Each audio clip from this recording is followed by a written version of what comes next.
Our special guest via Zoom is Grant Erskine, who's the Chief Commercial Officer at a wonderful organisation called Source Certain International.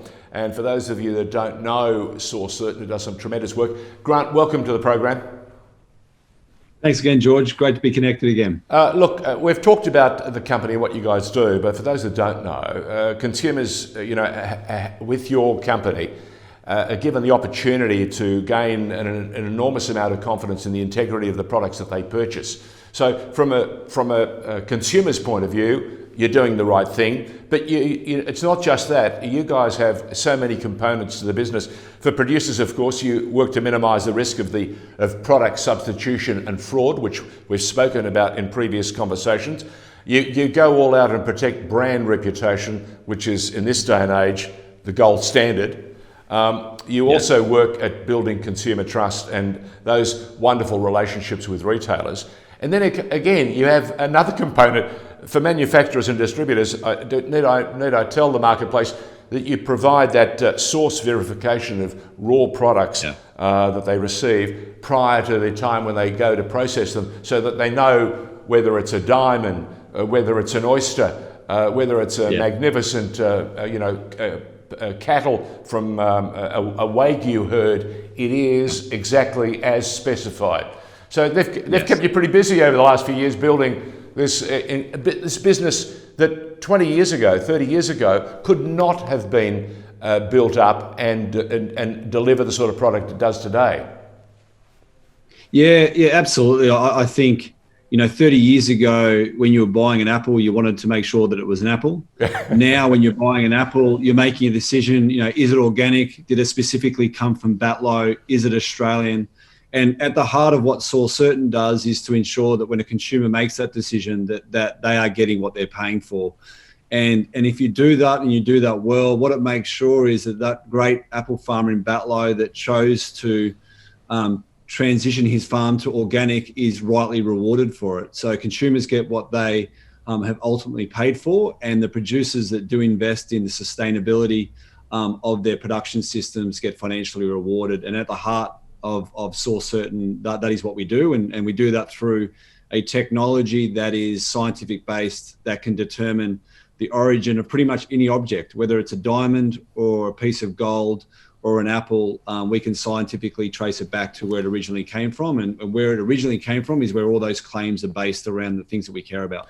When we first discussed this, and we first caught up and did an interview on TheInformer, I was absolutely blown away by the veracity and your ability to identify and certify that what was in your hand or what was on the market shelf was indeed that they were paying for. And in this day and age, people will pay for the right product, for the proper product, for the one that they want. But we've also seen an enormous amount of disruption throughout 2020. All right. So let's ponder for a moment. Let's look forward. We know that 2020 has come and gone, and it caused immense pain for a great many people. But it also gave you guys a chance to take stock, make some adjustments, and look ahead, because this is what you do. You're at the forefront of cutting technology. Yeah. And you think that 2021 is the beginning of a whole new era in agricultural and mineral, and that the last, I suppose, going back to World War II, was that last era. And 2020 was that because of the trauma in the marketplace. Yes. You see it as a natural stop and start. Yeah, absolutely. I think, we all know how disruptive 2020 was, and what COVID meant for our lives, home lockdowns, food security concerns, the Russian supermarkets, closures of schools and businesses. However, I think if you take a step back, I think it also brings in 2020 and COVID in particular brought in a new era around both the political and economic landscape that our Australian producers of agricultural products, our farmers, our fishers, and also our mining companies. I think the landscape has changed, and I think there's a new era in which we will now be operating. And to understand that, I think, is really important, because that's where the risks that we need to mitigate, and that's where the opportunities are for the Australian economy. And I think you can, and the reason why it's so significant, because I think there's only really 3 key eras since World War II, and I think we're just starting the third one. And if you look at, the first era that I see, if you look at like post-World War II to about the 1980s, was relatively consistent themes. It was post-World War II economic boom. There was the creation of the Western world middle class. There was 2 competing economic systems, the capitalist West versus the communist East. And you had a relatively isolated and internally focused China. And that era ended in the 1980s when the Soviet Union collapsed. And I think that's when we went into the second era, which just finished now. And that second era is how basically all of our Australian businesses have operated within. And that era really was sort of, what are the key themes in that era? There was increased in global trade, which was used deliberately to reduce the amount of conflict between nations by making sure that they were economically dependent on themselves.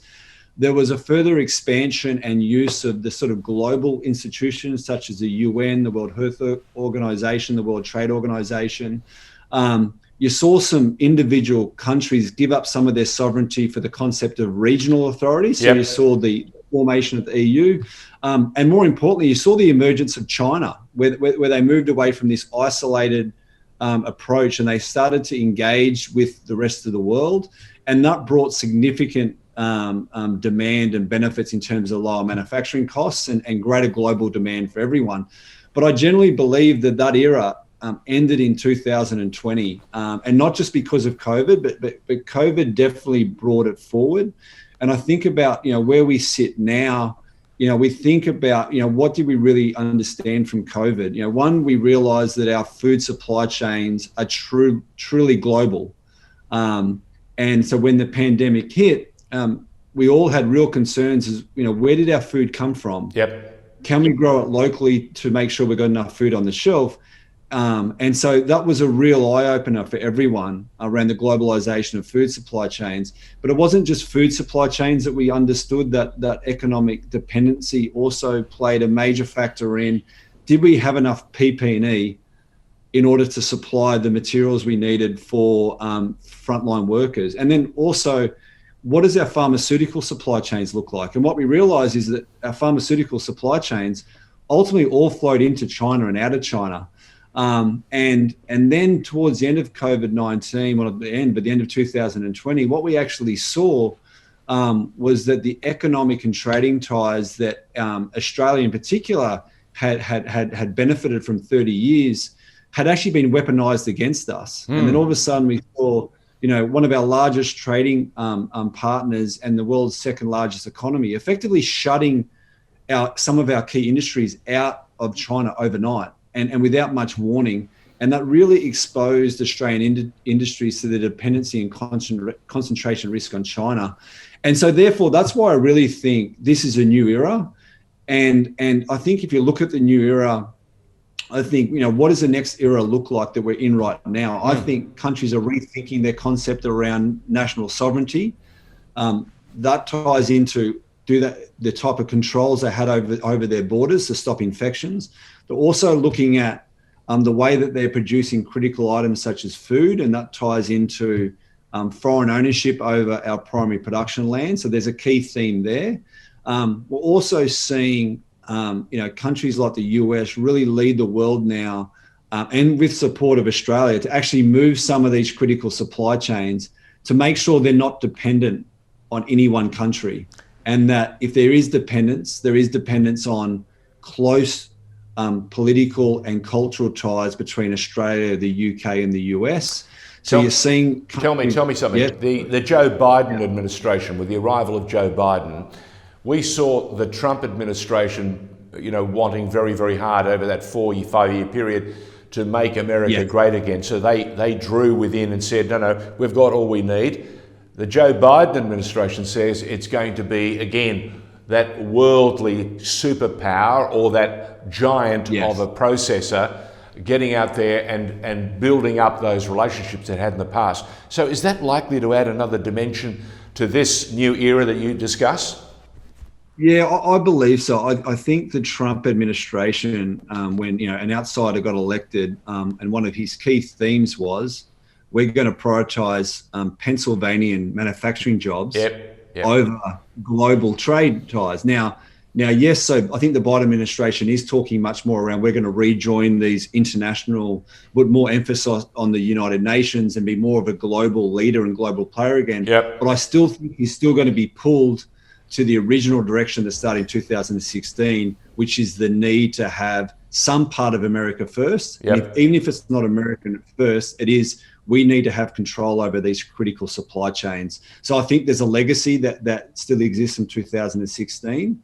And I think the Biden administration, from what we're seeing in the conversations we're having, are really committed to investing in the supply chains to ensure that we can mine and process and value add critical products that go into electric cars, that go into aircraft, that go into renewable energy systems, that are all done independent of nations that can weaponize that against us. And this is where Source Certain can come in and play, I suppose, a critical role in one, protecting, validating the authenticity of food, materials, and everything else that you mentioned. Yeah, absolutely. And so the question is, well, so how does Source Certain play a role in that? And the way that I answer that question is, how do we support our customers and Australian businesses be successful in this new era? And so now there is a greater demand to understand where our products come from and to make sure that some of these critical supply chains do exist amongst countries that we have had a long-term cultural and political relationship with, the US, the UK, and Australia. Now, where Source Certain comes in is it's okay to make the claim that entire supply chain is an Australian mineral. It's then processed into a precursor. It's then sold into a US company who ultimately turns it into a renewable battery. But the real question is, are those claims true? And that's where Source Certain comes in. We validate that entire value chain from the raw material, from where it was mined, all the way through to it goes into an end battery that sits in either a renewable energy system or within an electric car or within an American or Australian military piece of equipment. That all of that can be independently and scientifically validated as to where it's come from. And that's going to be a critical, I think, part of the next 10 years as those supply chains are built out. And then secondly, where Source Certain comes in, those supply chains are going to be verified for the claims they make. We're almost out of time, but I suggest from listening to that discussion that you guys are going to be very much in demand. Not that you haven't been in demand, but I think you're going to go to the next tier, the next level. Can I just say, we look forward to catching up with you again real soon. Once again, to further talk about these changes and this new era that promises to bring not only new wealth, but many more opportunities for a whole bunch of businesses. And it's great to hear and to see that Source Certain International is at the very forefront of innovation and cutting edge technology. Thank you very much, Grant. Appreciate it again, the input. Grant Erskine, who is the Chief Commercial Officer of Source Certain International. And let me tell you, if you haven't heard about their story, make sure you get online. Source Certain International. They do tremendous work, and we'll have them back on TheInformer real soon. Thank you, Grant. That's great. Thanks, George. All the very, very best. Thank you.